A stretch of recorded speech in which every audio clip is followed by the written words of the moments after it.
আমাদের পৃথিবীতে এত মানুষের বসবাস, কিন্তু ধর্ম, বর্ণ, গোত্র, চেহারায়, আচার আচরণে এক একজন এক এক রকম।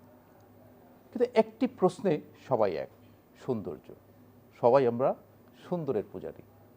আর যদি এই চেহারাতে ব্রণ হয়, তাহলে সবাই আমরা বিব্রত হয়ে যাই, সবাই ভাবনায় পড়ে যাই। প্রিয় দর্শক, আমন্ত্রণ জানাচ্ছি গ্রিন ভিউ ক্লিনিক টেলিপ্রেসক্রিপশনের সরাসরি আয়োজনে। আজ আমরা কথা বলবো ব্রণ এর আধুনিক চিকিৎসা নিয়ে। এ বিষয়ে কথা বলার জন্য আমাদের সাথে আছেন ডাক্তার জাহেদ পারভেজ। তিনি সহকারী অধ্যাপক, চর্ম ও যৌনরোগ বিভাগ, শহীদ সোহরাওয়ার্দী মেডিকেল কলেজ এবং হাসপাতাল। ডাক্তার জাহেদ পারভেজ, আপনাকে স্বাগত আমাদের স্টুডিওতে। ধন্যবাদ আপনাকে। আমরা আসলে বলছিলাম যে আসলে এই যে পৃথিবীতে ধরেন এক এক ধরনের রোগ আছে, এক এক ধরনের মানুষ আছে, বিচিত্র সব আচার আচরণ আছে, কিন্তু সুন্দরের ক্ষেত্রে কিন্তু আমরা সবাই কিন্তু এক, সবাই কিন্তু আমরা চাই সুন্দর থাকতে। আর যদি হয় এই চেহারাতে ব্রণ, তাহলে তো সৌন্দর্য হানি ঘটে, সবাই আমরা বিব্রতকর পরিস্থিতির সম্মুখীন হয়। আমি আপনার কাছে প্রথমেই জানতে চাইব যে এই ব্রণটা আসলে কেন হয়? ধন্যবাদ আপনাকে। ব্রণ বা শাল বা পিম্পল বা অ্যাকনে এক একজন এক একভাবে এক্সপ্রেস করেন জিনিসটা। মূলত এটাকে যদি আমরা রোগ হিসাবে ধরি, সেটাকে বলবো টিনএজার্স ডিজিজ, অর্থাৎ যাদের বয়স 13 থেকে 19-এর ভিতর, এই সমস্ত টিনএজারদের ইউজুয়ালি এটা দেখা যায়। তবে তার মানে এই না যে একজন 25 বা 30 বছর বয়সের মহিলা বা পুরুষের হবে না, এমনটা না। এটার কারণ হচ্ছে ব্রণের অনেক ধরনের টাইপ আছে। এর মধ্যে অ্যাকনে ভালগারিস যেটা আমরা বলি, অর্থাৎ সাধারণ ব্রণ। সাধারণ ব্রণটা মূলত হয়, এর পিছনে রয়েছে বংশগত একটা ধারা, জেনেটিক একটা ইনফ্লুয়েন্স থাকে, যে মায়ের ছিল বা বাবার ছিল টিনেজের সময়, সেটা ছেলে বা মেয়ে পেয়ে থাকে। এছাড়া আমি বলবো কিছু হরমোনাল ইস্যু আছে, যেমন আপনি জানেন পলিসিস্টিক ওভারিয়ান সিনড্রোম, বিশেষত মেয়েদের যাদের হয় তাদের ক্ষেত্রে এক ধরনের ব্রণ হয়।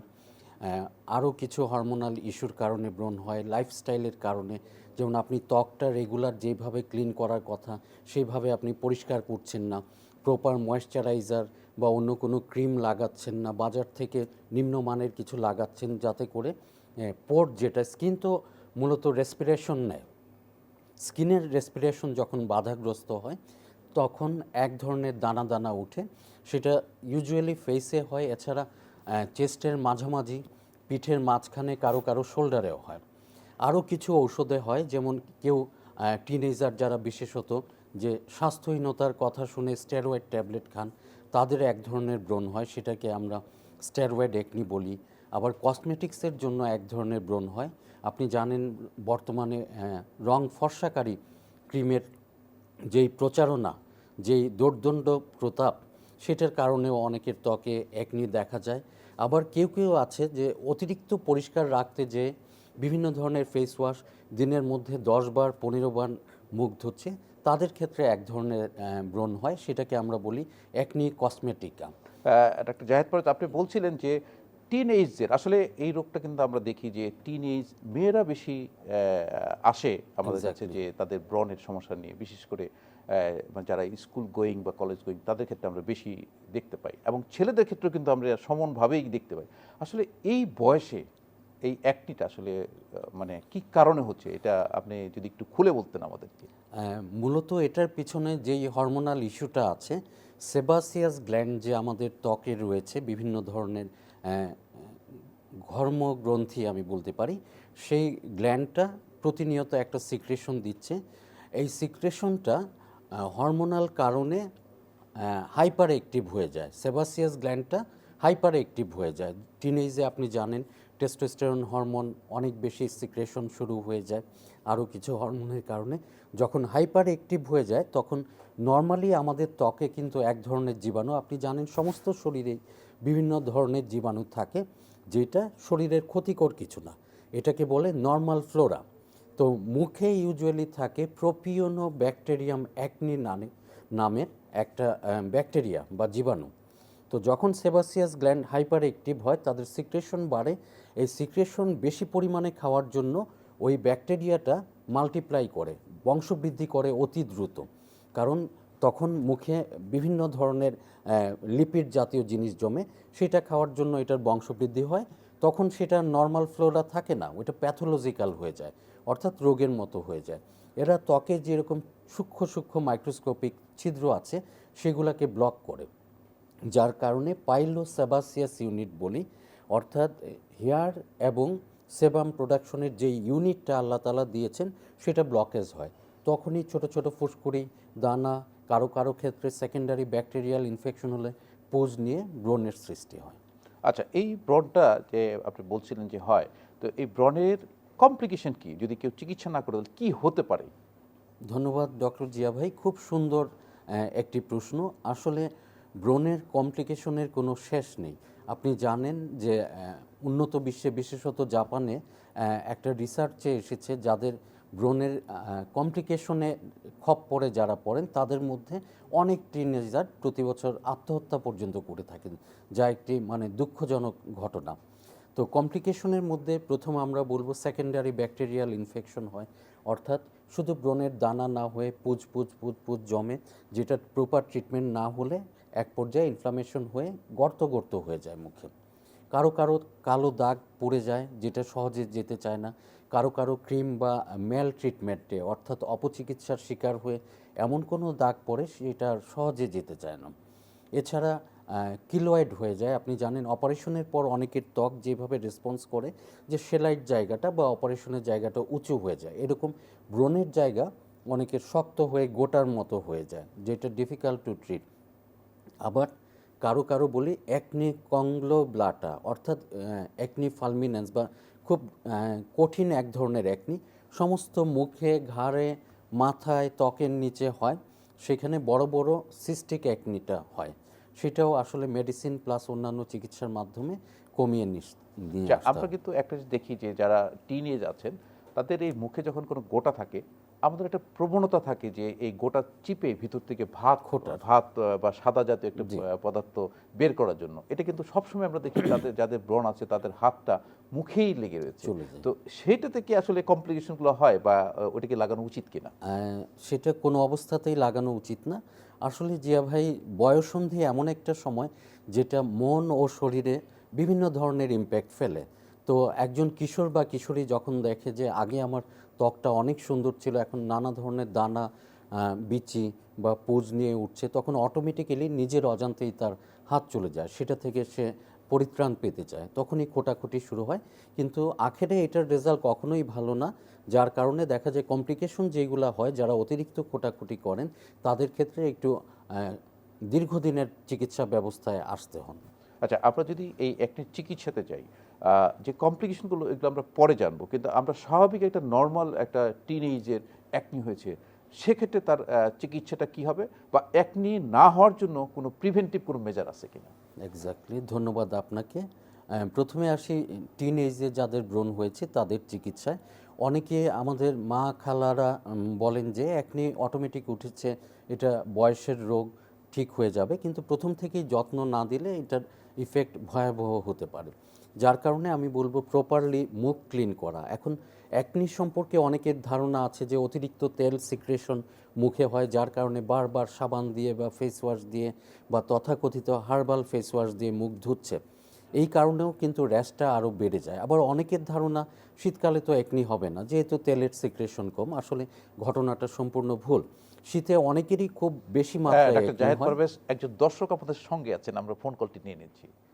হ্যালো, হ্যালো দর্শক, আপনার নাম, পরিচয় এবং বয়স বলে আপনার সমস্যার কথাটি বলুন। জি, আমার নাম ফেরদৌসী। সমস্যাটা আমার মেয়ের। জি, আপনার মেয়ের বয়স কত? মেয়ের বয়স 20। জি, আর বলুন। গালে এই যে ব্রণে ওই যে আপনারা বলতেছেন খোটাখুটি খোটাখুটি করে একটু দাগ পড়ে গেছে। এখন এটা আমি কি চিকিৎসা নিব? ফেরদৌসী, আমরা বুঝতে পেরেছি আমাদের আর সিম্পল প্রতিদিনই একটা একটা করে উঠে এগুলো জি, কিছু লাল হয়ে কপালে আছে, 2 গালে আছে। আপনি আমাদের সঙ্গেই থাকুন। আপনার প্রশ্নটা আমরা বুঝতে পেরেছি, আমাদের বিশেষজ্ঞ চিকিৎসক উত্তর দেবে। আমরা এই প্রসঙ্গেই কথা বলছিলাম, যেটা ফেরদৌসী বলেছেন, ওনার মেয়ের কথা বলেছেন, বয়স 20 বছর, কিন্তু উনি অতিরিক্ত খোঁটাখুটির কারণে দাগ পড়ে যাচ্ছে। তো সেক্ষেত্রে এবং প্রতিদিন পিম্পলস উঠে, এখন তার করণীয় কি? ধন্যবাদ ফেরদৌসী আপা। আপনার মেয়ের জন্য আমরা যেটা বলবো, ডক্সিসাইক্লিন একটা খুব অল্প মাত্রার অ্যান্টিবায়োটিক আছে যেটা অনেক দিন পর্যন্ত খেতে হবে। তো এটা একটু ভরা পেটে খাওয়াটা ভালো, অনেকের ক্ষেত্রে অ্যাসিডিটি হয়। আর যদি চাইল্ড বিয়ারিং এইজে অর্থাৎ মেয়ে যদি ম্যারিড না হয়, আইসোট্রিটিনয়েন, ডক্টর জিয়া ভাই আপনি জানেন ভিটামিন এর এক ধরনের ঔষধ আমরা দেই, যেটা ওই ব্রণের যেই গ্ল্যান্ডগুলা থেকে ব্রণের সৃষ্টি হচ্ছে অবস্ট্রাকশনের কারণে, সেগুলোকে ছোট করে ত্বকের ওয়েলি ভাব অনেক কমিয়ে ফেলে। পাশাপাশি উনি ভিটামিন এ ডেরিভেটিভস কিছু ক্রিম আছে যেমন অ্যাডাপেলিন, সেফলি রোজ রাতে লাগাতে পারেন।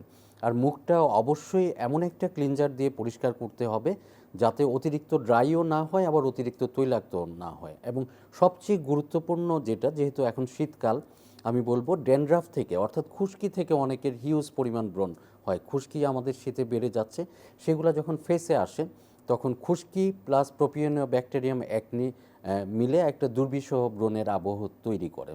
তবে সবচেয়ে ভালো হয় এই চিকিৎসায় যদি ওনার মনে হয় যে কমপ্লিটলি কিউর হচ্ছেন না, একজন বিশেষজ্ঞ চিকিৎসকের সাথে যোগাযোগ করা। আর নিশ্চয়ই খোটাখুটি থেকে বিরত থাকতে হবে, Exactly. এটা যেটা আপনি বলছিলেন। আচ্ছা, আমরা কিন্তু এটা স্বাভাবিক চিকিৎসার কথা বলছিলাম, যে স্বাভাবিকভাবে একটা নর্মাল অ্যাক্নে নিয়ে আসছে, সেক্ষেত্রে চিকিৎসা প্রসঙ্গে আমরা আলোচনা করছিলাম। যদি সেকেন্ডারি কোনো ব্যাকটেরিয়াল ইনফেকশন না থাকে, অর্থাৎ গার্জিয়ানরা যদি বোঝেন বা পেশেন্ট নিজে যে কোনো পাস টাস কিছুই হচ্ছে না, তাহলে অযথা কোনো ধরনের অ্যান্টিবায়োটিক খাওয়ার প্রয়োজনই নেই। সেক্ষেত্রে মুখটা প্রপারলি ক্লিন করা, একটা ভালো ময়েশ্চারাইজার ইউজ করা, এবং যেসব জায়গায় গোটা উঠেছে সেসব জায়গায় ভিটামিন এ ডেরিভেটিভস, আপনি জানেন অ্যাডাপেলিন ক্রিম আছে, আইসোট্রেটিনোয়েন জেল আছে, কখনো কখনো আমরা অ্যান্টিবায়োটিক প্লাস ব্রেভক্সিল জাতীয় এক ধরনের জেলের কম্বিনেশন ত্বকের শুধু দানার উপর লাগাতে বলি। তবে অবশ্যই পেশেন্টকে বা গার্জিয়ানদেরকে খেয়াল রাখতে হবে, ব্রণটা এমন না যে 2 সপ্তাহ অ্যান্টিবায়োটিক খেলাম সারলো না কেন বন্ধ করে দিলাম। ব্রণটা কারো কারো ক্ষেত্রে 2 মাস 3 মাস 6 মাস পর্যন্ত লেগে যেতে পারে। এটা ডিপেন্ড করে কি কারণে হচ্ছে, কন্ডিশনটা কি সেটার উপর। আচ্ছা, এই প্রসঙ্গে আমরা বুঝতে পারলাম, কিন্তু আমি যেটা এখন আপনার কাছে জানতে চাইবো যে কমপ্লিকেশন, যেমনটি আমাদের দর্শক ফোন করে বলেছিলেন যে গর্ত হয়ে গেছে বা ফুলে গেছে, আবার আপনিও বলছিলেন যে অনেক সময় দেখা যায় যে মুখর যে স্কিনটা, সেই স্কিনটা আসলে এবড়ো থেবড়ো হয়ে যায়, মানে যে স্মুথনেসটা থাকে না। তো সেই কমপ্লিকেশনগুলোর ক্ষেত্রে আপনারা কি চিকিৎসা দিয়ে থাকেন? ধন্যবাদ আপনাকে। আসলে ব্রণের লেটেস্ট যত চিকিৎসা পৃথিবীতে হচ্ছে তার সবটাই এখন বাংলাদেশে সব জায়গাতেই অ্যাভেলেবল।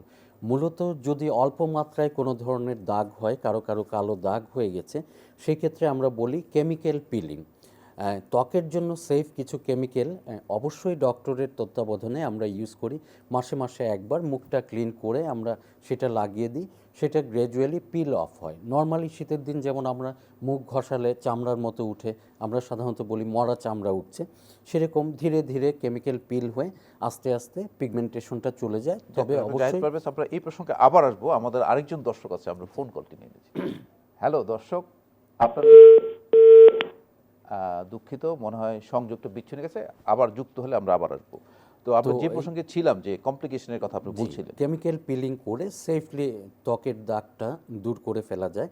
আর লেটেস্ট যেটা আমরা বলি যে মাইক্রোডার্মা অ্যাব্রেশন, আপনি জানেন আমাদের যে ত্বকের দ্বিতীয় লেয়ারটা ডার্মিসটাকে আমরা একটা বিশেষ মেশিন দিয়ে ঘষে ঘষে খুবই সূক্ষ্মভাবে সরানোর পর আইপিএল একটা লেজার, এক ধরনের লাইট ত্বকে দিই। তবে সবগুলাই মাসে একবার বা 15 দিনে একবার করে করতে হবে। যাদের একেবারে ক্ষত হয়ে গেছে, গর্ত, যে অনেক চিকিৎসা করিয়েছি কোনোভাবেই যাচ্ছে না, তাদের ক্ষেত্রে আমরা কিছু ক্রিম বা ওয়েন্টমেন্ট লাগানোর পাশাপাশি বলি ফ্র্যাকশনাল লেজার, একটা বিশেষ ধরনের লেজার যেটা শুধু ত্বকের জন্যই সৃষ্টি। অনেকের লেজার সম্পর্কে ভুল ধারণা আছে যে লেজার দিলে ত্বকটা একেবারেই নষ্ট হয়ে যাবে। সেইটা আমরা মাসে মাসে একবার করি গর্তের জায়গাগুলায়, এতে করে ভিতরের কোলাজেন টিস্যু স্টিমুলেশন হয়, আস্তে আস্তে স্কারটা কমে যায়, অর্থাৎ ক্ষতটা কমে যায়। এছাড়া স্কার সার্জারি আমরা কিছু করি, যেমন সিঙ্গেল বা 2-3টা বড় গর্ত থাকলে আপনি জানেন যে ফেসের ত্বক এবং কানের ঠিক পেছনের ত্বক অলমোস্ট সিমিলার, যার কারণে এখান থেকে পাঞ্চ এক্সেশন করে এখান থেকে ত্বক নিয়ে আমরা গ্রাফট বসিয়ে দিই।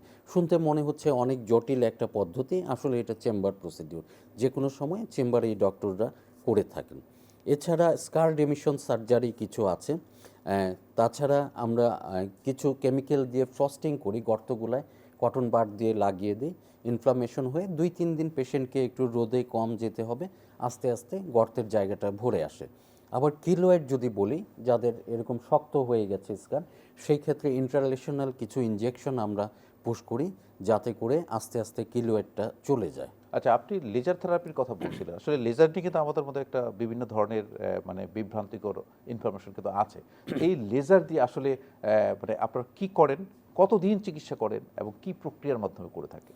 ধন্যবাদ আপনাকে। লেজার সম্পর্কে বিভ্রান্তিকর তথ্য তো আছে, আমি সহজভাবে বলবো যে ভীতিকর একটা অবস্থা। পেশেন্টকে যদি আপনি কনভিন্স করে অ্যাডভাইস করেন যে লেজারটা করার, বেশিরভাগ ক্ষেত্রেই করতে চায় না। আসলে আমরা ডার্মাটোলজিস্টরা যেই লেজারটা ইউজ করি সেটা আসলে ত্বকের সিস্টেমের সাথে মিল রেখেই করা হয়েছে। এটা অন্য কোনো ক্ষতি একেবারেই করে না, এবং একজন পেশেন্ট লেজার করে স্বাভাবিক সব কর্মকাণ্ড করতে পারবেন। শুধু রোদে যাওয়া বা অতিরিক্ত ডাস্টে যাওয়াটা একটু রেস্ট্রিক্টেড করতে হবে। লেজারে বিশেষ ধরনের লাইট আমরা স্কিনে দেই, স্কিনের ভিতরে। সেই লাইটটা আপনার বিভিন্নভাবে কাজ করে। রের মাধ্যমে যেই লাইটটা দিই, ত্বকের সজীবতা ধরে রাখে, স্মুথনেস আনে, স্কারটা কমিয়ে দেয়। তবে সব কিছুই একটা প্যারামিটার আছে। এখন একজন 13 বা টিনেজের পেশেন্টের যেই ট্রিটমেন্টটা আমরা দিব, একজন 29 বা 30-তে যে সেম লেজারই অন্য ফ্রিকোয়েন্সিতে, অন্য পাওয়ারে ইউজ করতে হবে। যার কারণে খেয়াল রাখতে হবে লেজার যেমন ইম্পর্টেন্ট, তার চেয়ে বেশি important man behind the machine, অর্থাৎ যিনি করছেন তার কতটা দক্ষতা, তার কতটা ধৈর্য, তার কতটা সূক্ষ্মতা আছে, সেটা বিবেচনা করেই লেজারে যেতে হবে। তবে সহজভাবে বলতে গেলে স্কিন লেজারে সাইড এফেক্ট বলতে গেলে কিছুই নেই। কিন্তু কতদিন চিকিৎসা নিতে হবে? একটু মানে কয়টা sitting এ তার লেজারটা দীর্ঘমেয়াদী করতে হবে? চিকিৎসা। আমরা সাধারণত 21 দিন পর পর বা 1 মাস পর পর একটা লেজার ট্রিটমেন্টের কথা বলি। এরকম কারো 6টা লাগে, কারো 8টা লাগে। আপনি জানেন, শুধু একনি স্কার বা একনির কমপ্লিকেশনের ট্রিটমেন্টই না, যাদের অবাঞ্ছিত লোম, মেয়েদের যাদের বিয়ে হচ্ছে না বা অল্প বয়স থেকে দেখা যাচ্ছে পুরুষের মতো দাড়ি গোঁফ উঠছে, তাদের ক্ষেত্রেও লেজার সিস্টেম এখন বহুল জনপ্রিয়। এতে কোনো ব্যথা নেই, কোনো কিছুই নেই। কিছু কিছু যেসব লেজার আমরা ডিপলি করি, তাদের ক্ষেত্রে 10% একটা লোকাল টপিক্যাল অ্যানেস্থেটিক, আমি বলবো জিয়া ভাই আপনি জানেন, সেটা হয়তো আধা ঘন্টা 40 মিনিট আমরা লাগিয়ে রাখি, যাতে পেইন সেন্সেশন তেমন কোনো থাকেই না। সুতরাং লেজার নিয়ে বিভ্রান্ত হওয়ার বা ভয় পাওয়ার কোনো কারণ নেই। আর এবার আমরা একটা আসি অপচিকিৎসা। আপনি বলছিলেন যে অপচিকিৎসার কথা। আসলে আমরা দেখি যে আসলে এই ব্রণের জন্য ওভার দ্য কাউন্টার ফার্মেসিতে গিয়ে বিভিন্ন ধরনের মলম, বিশেষ করে আমরা যেটা দেখি যে স্টেরয়েড জাতীয় মলমটা বেশি লাগানো হচ্ছে। আসলে এটা কি ত্বকের জন্য কি সঠিক হচ্ছে, না কোনো বিরূপ প্রতিক্রিয়া তৈরি হচ্ছে? বেশিরভাগ ক্ষেত্রে আমি দেখি যারা দীর্ঘদিন ধরে এটা ব্যবহার করছেন, যে ত্বক খুব পাতলা হয়ে যায়, খুব সেন্সিটিভ, অর্থাৎ সংবেদনশীল হয়ে যায়, যে রোদে দাঁড়াতে পারছে না, 3 মিনিট দাঁড়ালেই র্যাশের মতো হচ্ছে। এবং খেয়াল করলে আমরা দেখি যে ত্বকের নিচে যে ব্লাড ভেসেলগুলো আছে সেগুলোও পাতলা হয়ে দেখা যাচ্ছে, চামড়ার ভিতর দেখা যাচ্ছে, রঙটা ফর্সা হচ্ছে, দাগটা নেই, কিন্তু ত্বকের যেই রুক্ষতা সেটা অনেক বেশি বেড়ে গেছে এবং দেখতে ওরকম ভালো লাগছে না। অচিরেই সহজেই দেখা যাচ্ছে যে এটা র্যাশ হচ্ছে বা মারাত্মক ইচিং হচ্ছে, আবার কিছুদিন পর ডার্কার হয়ে যাচ্ছে। যার কারণে না বুঝে না শুনে সবচেয়ে ভালো হলো ব্রণের চিকিৎসায় বিশেষজ্ঞ একজন চিকিৎসকের শরণাপন্ন হওয়া। আচ্ছা, আপনার যে ব্রণের চিকিৎসা, এখন বিশ্ব কিন্তু অনেক এগিয়েছে স্বাস্থ্যসেবায় বিভিন্ন ক্ষেত্রে। তো আমরা কি আধুনিক বিশ্বের যে চিকিৎসা, যে লেটেস্ট যে চিকিৎসাগুলো আছে ব্রণের, সেগুলো কি আমাদের দেশে আপনারা দিচ্ছেন কিনা, বা ধন্যবাদ। কি ধরনের চিকিৎসাগুলো আপনারা ধন্যবাদ দিচ্ছেন? আপনাকে। দর্শকদের উদ্দেশ্যে বলতে চাই, অনেক কিছু জানার পরেও অনেক কিছু জানা হয় না। আসলে লেটেস্ট যে ট্রিটমেন্ট সমস্ত পৃথিবীতে, বিশেষত পার্শ্ববর্তী থাইল্যান্ডের প্রতি আমাদের একটা এডিকশন আছে, তাদের চেয়েও ভালো মানের চিকিৎসা এখন বাংলাদেশেই হচ্ছে। সেক্ষেত্রে লেজার ট্রিটমেন্টগুলো আছে, কিছু ব্রাইটেনিং ট্রিটমেন্ট আছে যেটা সায়েন্টিফিক, তথাকথিত রং ফর্সাকারী না।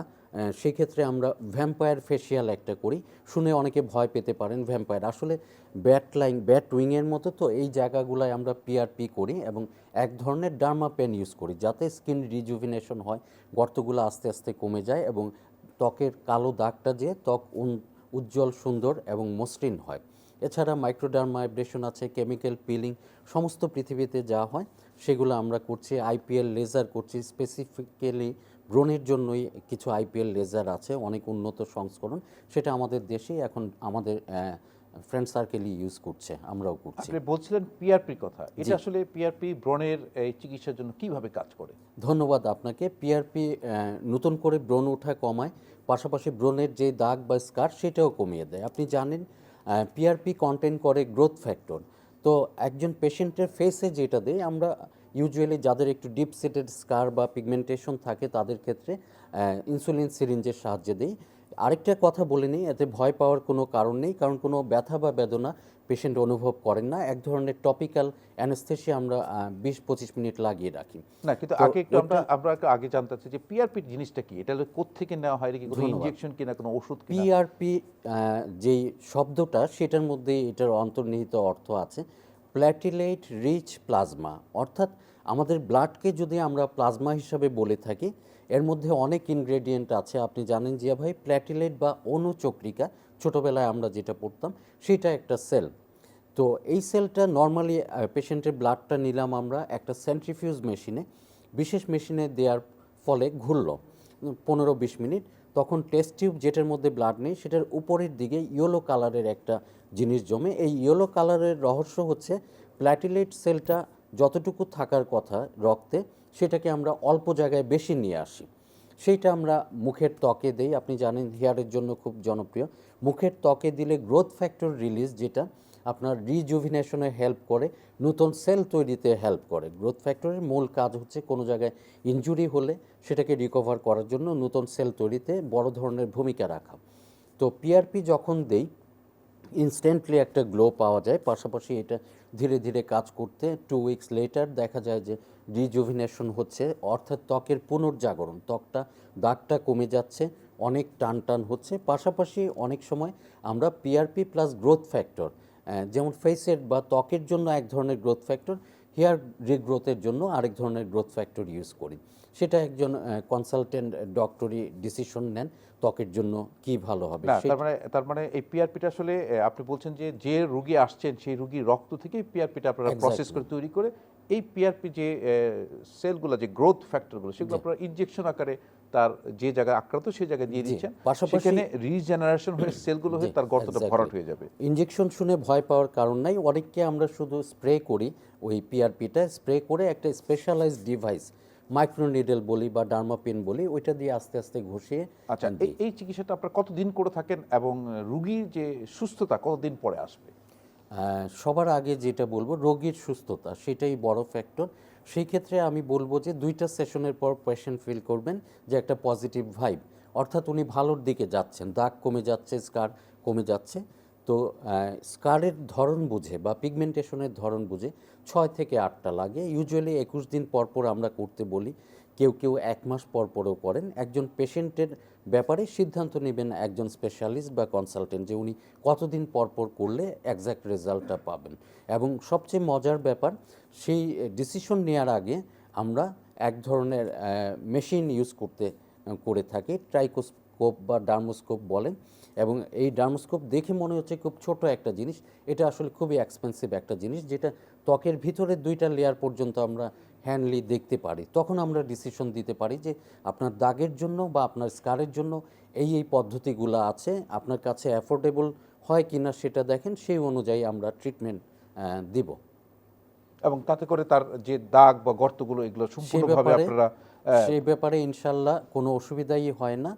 আর আল্লাহর রহমত থাকলে সেটা সময়ের চেয়ে আগেই চলে আসে কারো কারো। আচ্ছা, আরেকটা জিনিস আমরা দেখি যে অনেক সময় অনেকেরই একটা ধারণা আছে যে ভিটামিন ই খেলে ত্বকটা ভালো হয়, ত্বকটা সুন্দর হয় বা ব্রণ হয় না, এটা বা ভিটামিন ডি, এই ভিটামিন ই বা ভিটামিন ডির কোনো রোল আছে কিনা? ভিটামিন ডির ত্বকের ক্ষেত্রে রোল আছে, তবে সেটা ডিজিজ প্রসেসে, যেমন সোরিয়াসিস বা সেবোরিক ডার্মাটাইটিস, কিছুদিন আগে আমরা যেটা আলোচনা করলাম, তাদের ক্ষেত্রে ইমিউন সিস্টেম ফাইট করার জন্য ভিটামিন ডিটা কাজ করে ওই ধরনের রোগে। কিন্তু ত্বকটাকে সুন্দর করার জন্য কিছু কিছু ক্ষেত্রে খুবই কম মাত্রায় ভিটামিন ই হেল্প করে, কিন্তু ভিটামিন ডির রিজুভিনেশনে বেসিক্যালি রোল নেই, বিশেষত মুখের ত্বকের ক্ষেত্রে। আচ্ছা, আরেকটা জিনিস আমরা আমাদের দর্শক একজন আছে সাথে, আমরা ফোন কলটি নিয়ে নিয়েছি। হ্যালো দর্শক, আপনার নাম, বয়স এবং পরিচয় বলে আপনার সমস্যার কথাটি বলুন। আমার বয়স হচ্ছে 44 বছর। জি, শুনতে পাচ্ছি, বলুন। আমার নাম হচ্ছে মোহাম্মদ মানিকুল ইসলাম, উত্তরা থেকে বলছি। বলুন। আমার এই যে দাগে কপালের উপর আর বাম দিকে স্কিনটা কুচকে যাচ্ছে এবং একটা কালো দাগ হচ্ছে। কপালে একটা কালো দাগ আছে, কপালের উপরে হচ্ছে আপনার কুচকে যাচ্ছে স্কিনটা, কুঁচকে আর গেছে বাম এবং দিকে কালো দাগ চোখের আছে। নিচে। আপনার বয়স হলো 44 বছর, তাই তো? জি জি জি। জি, আমরা আমরা জেনে নিচ্ছি। দর্শক যে প্রশ্নটি করেছে যে মানে ভাঁজ পড়ে গেছে কপালে এবং কিছু কালো দাগ হয়েছে, তো সেক্ষেত্রে কিছু করণীয় আছে কিনা? অবশ্যই করণীয় আছে, সেটাকে একদম নর্মাল অবস্থায়, আগের অবস্থায় ফিরিয়ে আনা যাবে। এটা মূলত বয়সের কারণে যে বলিরেখা, এই বলিরেখাটা যাদের সান এক্সপোজার বেশি বা কর্ম পরিবেশ, তাদের ক্ষেত্রে অনেক দ্রুত আসে। আবার জিনগত কারণে যে বাবার একটু আর্লি আসছে, ছেলের কিন্তু আসতে পারে। তো বলিরেখার জন্য আপনি জানেন ডক্টর জিয়া ভাই যে এখন সবচেয়ে জনপ্রিয় যেটা আমরা বলি যে বোটক্স ইনজেকশন। এইটা মূলত এখানে যে মাসেলগুলো আছে, একজন মানুষের এক্সপ্রেশন, আপনি একটা হাসি দিলেন, চোখ কুচকালেন, কপালে ভাঁজ ফেললেন, বিরক্ত হলেন, এর সব কিছুর পিছনে কিন্তু মুখের অসংখ্য মাংসপেশি আছে, সেইগুলা কাজ করে। তো বোটক্স ইনজেকশনটা হলো টেম্পোরারি প্যারালাইসিস করে দেয়া, যেই মাসলটা বেশি উইক হয়ে গেছে সেটাকে প্যারালাইজ করে দিলে একটা টান টান ভাব চলে আসে। আর পিগমেন্টেশনের জন্য আপনি জানেন কেমিক্যাল পিলিং আছে, ফোটন লাইট থেরাপি আছে। আর যাদের হয়তো শুধু বলিরেখা না, চোখের নিচে গর্ত হয়ে গেছে, তাদের ক্ষেত্রে ফিলার, অর্থাৎ ফিলার ইনজেকশনের নামটাই ইনজেকশনের মধ্যে নিহিত, ফিল করে দেয়া। একটু ডিপ্রেশন হয়েছে, ফিলার ইনজেকশন দিলাম। এবং এইগুলা অবশ্যই স্কিন ফ্রেন্ডলি, এটা ত্বকের দিকে নজর রেখেই করা হয়েছে। ভবিষ্যতে কোনো সাইড এফেক্ট হওয়া এটা দ্বারা পসিবল। আপনাকে ধন্যবাদ সুন্দর পরামর্শের জন্য ডক্টর জাহেদ পারভেজ। নিশ্চয়ই আমাদের দর্শকরা অনেক উপকারে আসবে আপনার এই পরামর্শগুলো। ধন্যবাদ আপনাকে, ধন্যবাদ চ্যানেল আইকে আমাকে এত সুন্দর একটা সুযোগ করে দেওয়ার জন্য। প্রিয় দর্শক, ভুলে গেলে চলবে না, পৃথিবী কিন্তু আবার অমিক্রনের ঝুঁকিতে রয়েছে। গতকালকে আমাদের স্বাস্থ্য অধিদপ্তর মহাপরিচালক জানিয়েছেন যে মার্চ এপ্রিলের দিকে আমাদের বাংলাদেশেও এই অমিক্রনের ভয়াবহতা আসতে পারে। দর্শক, অবশ্যই আমরা স্বাস্থ্যবিধি মেনে চলব, আগের মতো মাস্ক ব্যবহার করব, স্যানিটাইজার দিয়ে বারবার হাত ধুব এবং সামাজিক দূরত্ব মেনে চলব। কোনো অবস্থাতেই অমিক্রনকে আসতে দেওয়া যাবে না, প্রতিরোধ একমাত্র উপায়। দর্শক, ভালো থাকুন, সুস্থ থাকুন, নিরাপদেই থাকুন।